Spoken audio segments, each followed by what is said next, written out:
Unified land एक ऐसा application है जिसमें बहुत सारी फिल्टरेशन लगी हुई है। इसमें क्या है, ये एक मार्केट प्लेस है। जैसे अगर कोई भी कस्टमर या कोई भी बिजनेस पार्टनर हमारे एप्लीकेशन पे आता है और एप्लीकेशन को फिल करता है और बैंक को सिलेक्ट करता है और लोकेशन को सिलेक्ट करता है, तो ऑटोमेटिकली वो जो केस है उस पर्टिकुलर बैंक के मैनेजर के पास चला जाएगा। लेकिन ऐसा नहीं है कि आपने सेलेक्ट किया और बैंक के पास डायरेक्टली चला जाएगा, ऐसा नहीं है।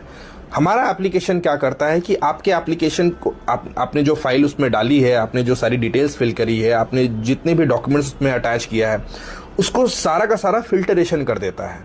फिल्टरेशन हम लोग 3 कैटेगरी में करते हैं। एक होता है आपका सिबिल के स्कोर के बेसिस पे, एक होता है आपका बैंक स्टेटमेंट के बेसिस पे, तीसरा होता है आपका जीएसटी रिटर्न्स के बेसिस पे। तो ये एप्लीकेशन क्या करेगा कि आपके बैंक स्टेटमेंट को प्रॉपर एनालाइज करता है और चेक करता है कि आपकी मंथली एवरेज बैलेंस उसमें क्या है, कितने सारे इनवर्ड चेक बाउंसेस हुए, कितने सारे ईएमआई बाउंसेस हुए, कौन कौन से ईएमआई चल रहे हैं, ताकि वो ऑब्लिगेट कर सकता है चीज़ों को, राइट। तीसरा है आपका जीएसटी।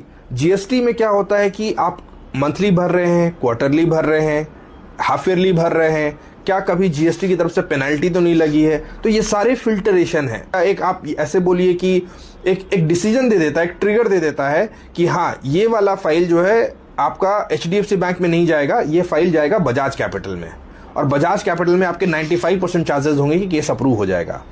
फिर वो ट्रिगर देगा कि ये फाइल आईसीआईसीआई बैंक में अप्रूव नहीं होगी क्योंकि उसकी पॉलिसी अलग है, तो ये फाइल कहाँ जाएगी, ये फाइल चली जाएगी गोदरेज कैपिटल में। तो हो सकता है गोदरेज कैपिटल से आपके चांसेस ऑफ अप्रूवल बढ़ जाएंगे।